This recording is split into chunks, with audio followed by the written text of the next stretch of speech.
The name-calling continued overnight, even after the first presidential debate. Embarrassing, disgraceful, a train wreck. Those are some of the words analysts used after 90 minutes of constant interruptions between President Trump and Joe Biden and debate moderator Chris Wallace. Gentlemen, I hate to raise my voice, but I see it seems to be, why shouldn't I be different than the two of you? And the interruptions continue over a list of topics, everything from the pandemic to race in America. The vice presidential debate will be next Wednesday in Salt Lake City. President Trump and Joe Biden will debate again on October 15th in Miami. The presidential elections may end up at the U.S. Supreme Court. President Trump said he would like to have all 9 justices ready by then. Supreme Court nominee Judge Amy Coney Barrett is meeting with senators ahead of her confirmation hearing. She met with Texas Senator Ted Cruz. A reporter asked Cruz that if Barrett is confirmed, should she recuse herself from any cases related to the 2020 presidential election? Of course not. The entire reason that the Senate should act and should act promptly to confirm a 9th justice is so that the Supreme Court can resolve any cases that arise in the wake of the election. This election is a close contested election. Joe Biden has already stated. The Senate Judiciary Committee is expected to begin deliberating the nomination on October 12th. And recent statewide polling shows Trump and Biden neck and neck in Texas, but some Democrats have questioned whether the National Party has brought into the idea that Texas is the biggest battleground state. The Republican National Committee has sent 3 times more money to Texas than the Democratic National Committee. Political experts say it would cost the Biden campaign, $1 to $2 million a week to run an effective statewide campaign in Texas. Money better spent in other states. Texas is like kind of a big unwrapped Christmas present. They all expect it to be something really big and really good, and it very well might be, but they're just going to have to wait because it might not be this is the right time to do it. And both national parties are instead targeting congressional seats in Texas and have each committed $6 million. All right, time right now is 5:02 on this Wednesday.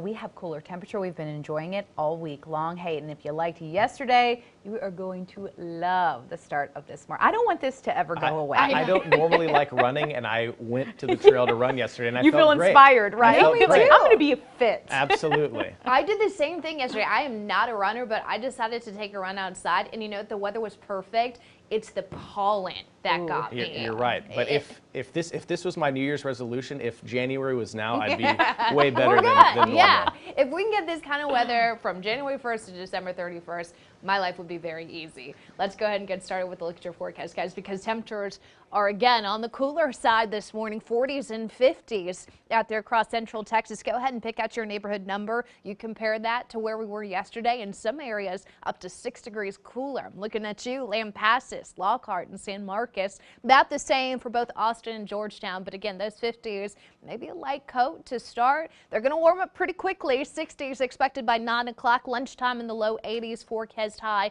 about 89 today. So slightly warmer than normal, warmer than yesterday. Nothing but sunshine expected overhead. Hey, car wash forecast looks good. This is on my list of things to do today. Today, tomorrow, and Friday, you are all good to get the car wash because we're not looking at any significant rain in the short term, although there are a couple cold fronts we're watching that I think are going to cool down temperatures briefly. But as far as the overall look into October, a change in tune. I'm going to show you those brand new 2-week outlooks coming up. And there's a shift in COVID-19 hospital numbers. One age group is seeing fewer cases while another is spiking. So here's the trend Dr. Mark Escott is noticing. Hospitalizations in the age group between 10 and 19 years of age has dropped from 7.1% last week to 2.1% this week. Now, during the same time period, more people between the ages of 20 to 29 are in the hospital, from 13.3% to near 16%. Escott says that since August 16th, 24 students within Travis County have tested positive for the virus. He says most cases have been passed from child to child during extracurricular activities and social gatherings. All Manor ISD students will return to campus on October 19th, but for now the district is bringing in kids back in phases. Last night, the school board held a town hall to go over its return to campus plan. Students can expect desks to be 6 feet apart. Classroom capacity will be at 10%. Drinking fountains will be replaced with water bottle filling stations. Masks will be worn at all times except when eating or drinking and at recess. And Austin ISD says it will be transitioning to weekly curbside meal service beginning next week. The district says the change is a response to community feedback for a more efficient and convenient meal pickup option. This Friday, families will receive meals to last through the weekend. Sites will be closed Monday through Wednesday. Weekly service will start Thursday, October the 8th, and meals are free for any child under 19 or those older than 19 in special education classes or students enrolled in courses to receive a high school diploma. And one Austin school is rallying around one of its employees. Forest Trail Elementary School's Albino Hernandez is fighting for his life. Yeah, the longtime Eanes ISD custodian is currently in the hospital on a ventilator battling COVID-19. Candy Rodriguez spoke with a family who says the outpouring of support is more than they could ever imagine.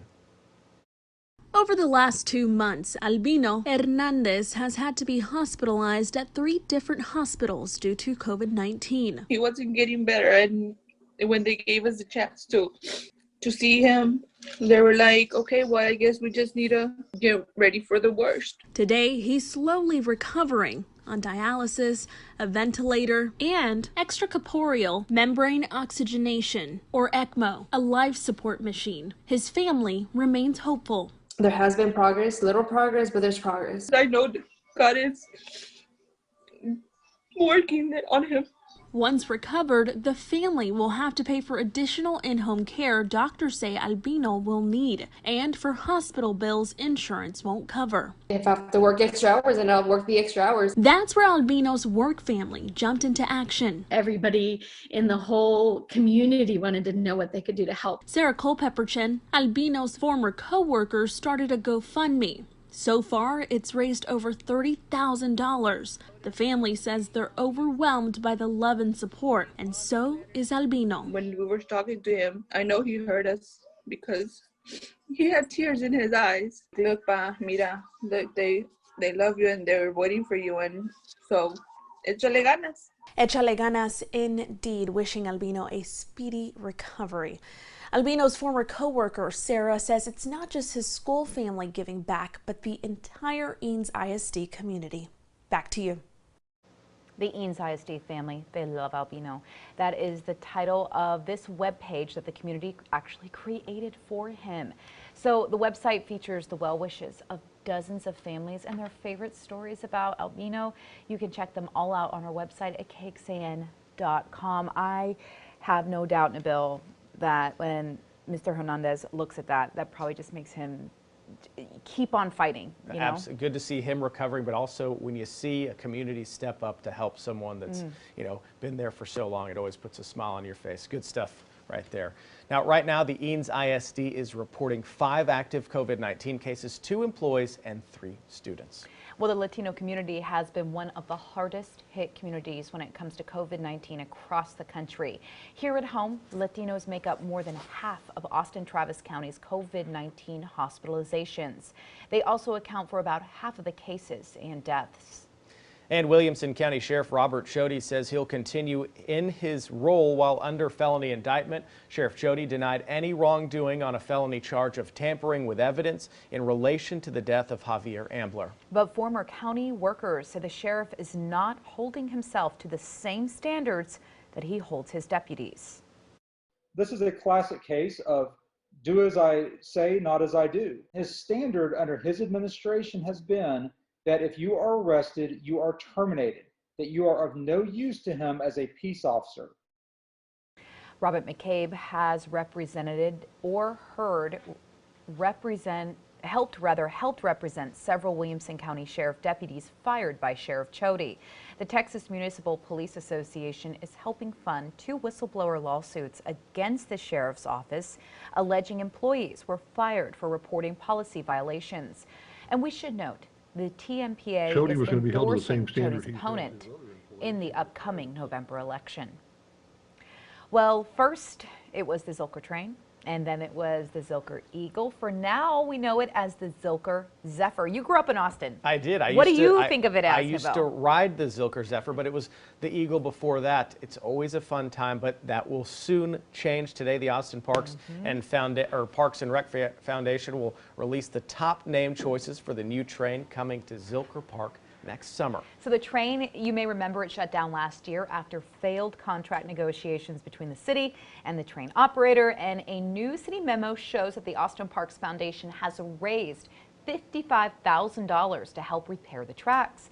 The foundation's goal is more than $500,000. The city says it is also making progress to provide ADA access. 511, this will be something. First, what would y'all name the Zilker Zephyr? You're putting us on the spot here. I know. Oh man, Something that Blue rhymes Bonnet with Zilker. I Express. Barton like Springs that. Way. I don't know. Springs Way, that, yeah.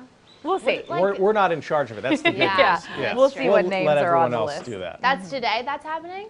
They're going to announce what names are on the list. And it's a So- perfect day to make an announcement like that, right? Yeah. Yes, absolutely. Perfect day for Zilker, for Barton Springs, any of the parks that we have across Central Texas, because we're talking sunny skies, light winds, low humidity, and temperatures just a little bit warmer this afternoon. Now keep in mind, this morning